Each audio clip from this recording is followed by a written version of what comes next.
You're never gonna make it, you're not good enough. There's a million other people with the same stuff. You really think you're different? Man, you must be kidding. Think you're gonna hit it, but you just don't get it. It's impossible, it's not probable, you're irresponsible. Too many obstacles, you gotta stop it, yo. You gotta take it slow, you can't be a pro. Don't waste your time as you're dreaming. Make it.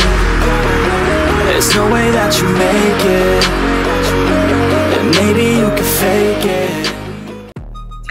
Hello viewers, welcome to Targeted PD. আমি আজকে ভিডিওর শুরুতেই আপনাদেরকে একটা সুখবর দিতে চাই। আমি আমার রয়্যাল এনফিল্ড বুলেটটা পেয়ে গেছি। গত সপ্তাহে আমি বাইকটি রিসিভ করেছি, বাট বাইক নিয়ে কোনো ভিডিও বা কোনো ব্লগিং এখনো আমার করা হয়নি।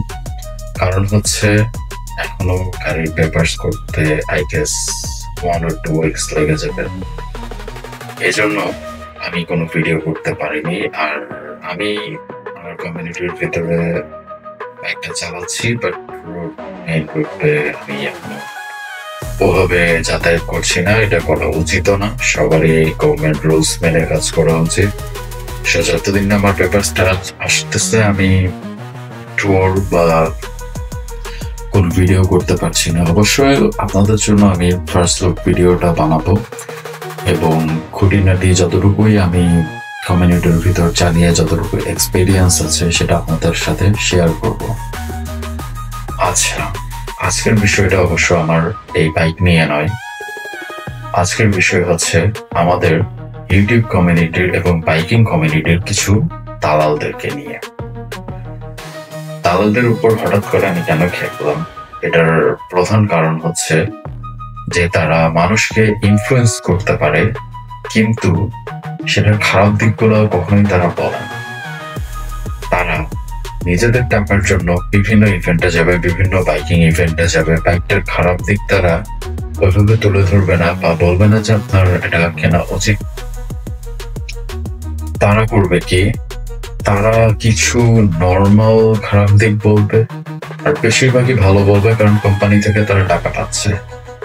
They don't give a shit about your feelings, your money or anything. So don't listen to them. আপনাদেরকে আমি একটা কথা বলতে চাই, like few years ago যখন আমি আমার থার্ড বাইকটা কিনি, তখন বাইকের টায়ারটা যেটা স্টক টায়ার ছিল সেটা খুব একটা ভালো ছিল না। তখন আমাদের একজন সিনিয়র ইউটিউবার এবং বাইকার, তিনি বাইক নিয়ে ভিডিও করেন, তিনি একটা কোম্পানির খুব সুনাম করছিল, লাইক তাদের tyre and all this staff খুব ভালো। সেই টায়ার কোম্পানি নিয়ে বলতে বলতে মাথা খারাপ করে ফেলছে। এত ভালো টায়ার, এত ভালো টায়ার বলে বলে হঠাৎ দেখি লাইক 1 or 2 months later সে বলতেছে যে না, টায়ারের গ্রিপে সমস্যা আছে, এটা হচ্ছে বায়াস টায়ার, এটার কোনো, এটা স্টিফ হয়ে যায়, এটা হার্ড হয়ে যায়, এটার রেডিয়াল টায়ার না, অনেক কিছুই। তার 1 week পরে আমি ওই বাইকটা কিনি।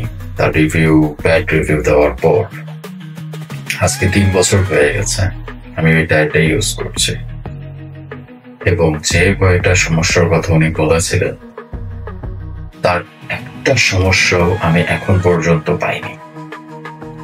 সো তাদেরকে কখনোই ট্রাস্ট করা যাবে না, বিকজ তারা টাকার জন্য ভালো বলবে, তাদেরকে যখন রিভিউ করতে না ডাকা হবে তখন তারা খারাপ বলবে। আরেকটা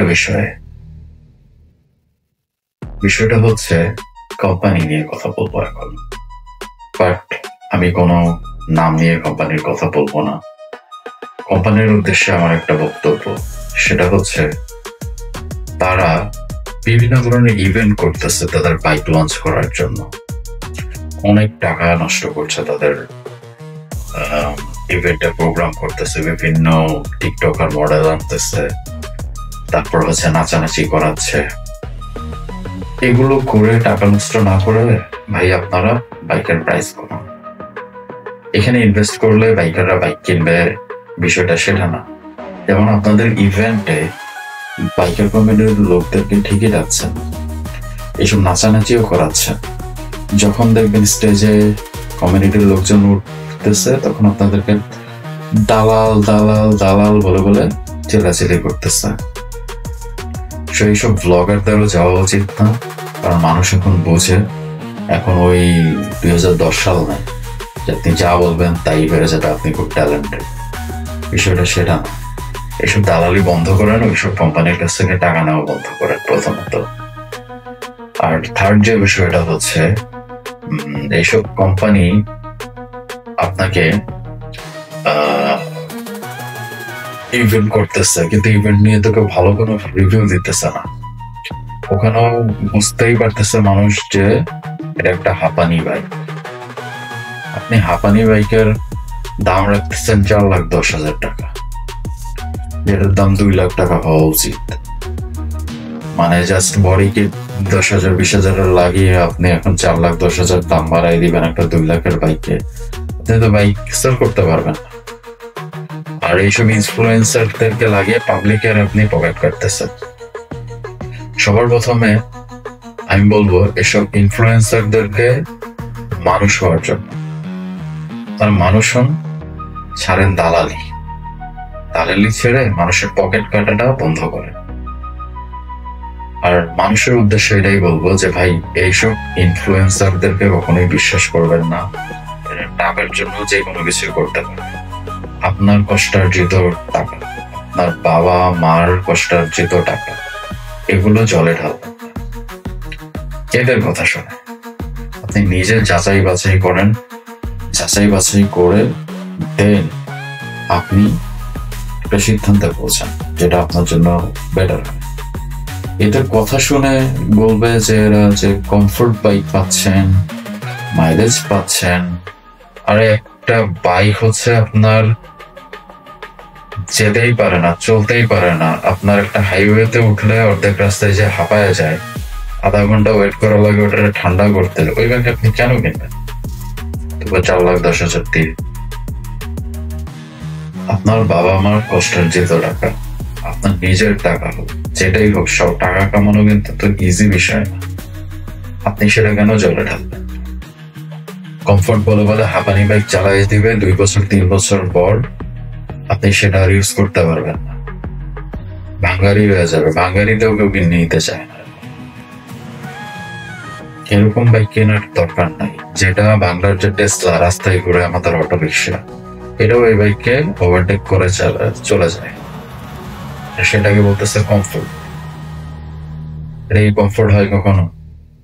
তাহলে তো হচ্ছে ভাই আপনি টেসলা কিনেন, ইনকামও হবে, আপনি কমফোর্টও পাবেন। হাঁপানি বাইকের থেকে দূরে থাকেন, চিন্তা ভাবনা করে টাকাটা ভালো জায়গায় ইনভেস্ট করেন। একটা বাইকের ইঞ্জিন সেম, একটা বাইকের নেকেড ভার্সন, আরেকটা বাইকের ওই সেম বাইকে জাস্ট আপনাকে বডি কিট লাগায়া সেটা 1 লাখ টাকা বেশি নিতেছে, এরকম ভুল কখনো করবেন না। আপনার অবশ্যই ভাবতে হবে যে আমি সেম ইঞ্জিনের সেম বাইক পাচ্ছি, আবার হচ্ছে জাস্ট এটা ফেয়ার হওয়ার জন্য এটা আপনি বাইরে থেকে মার্কেট থেকে লাগিয়ে নেন না, আপনার এত খরচ হবে না, তবু আপনি 30-40 হাজারে কভার করে ফেলতে পারবেন। তো সেটার জন্য আপনি 1 লাখ টাকা বেশি কেন দিবেন? তো এই জিনিসগুলো আপনার মাথায় রেখে বাইক কেনা উচিত। আরেকটা বিষয়, দালালদের জন্য আজকে আমার একটা মেসেজ আছে। মেসেজটা হচ্ছে, দালালি করো বন্ধ, তোমাদের মুখে বন্ধ। সো গাইস, অবশ্যই ভেবে চিন্তে টাকা পয়সা খরচ করবেন। আর stay tuned with Dark Rider BD. I hope you guys are doing really well. Like, share and subscribe to my channel. And আমার জার্নির সাথে থাকেন, অবশ্যই আমরা অনেক দূরে গিয়ে যাব। Goodbye. There's no way that you make it, and maybe you can fake it.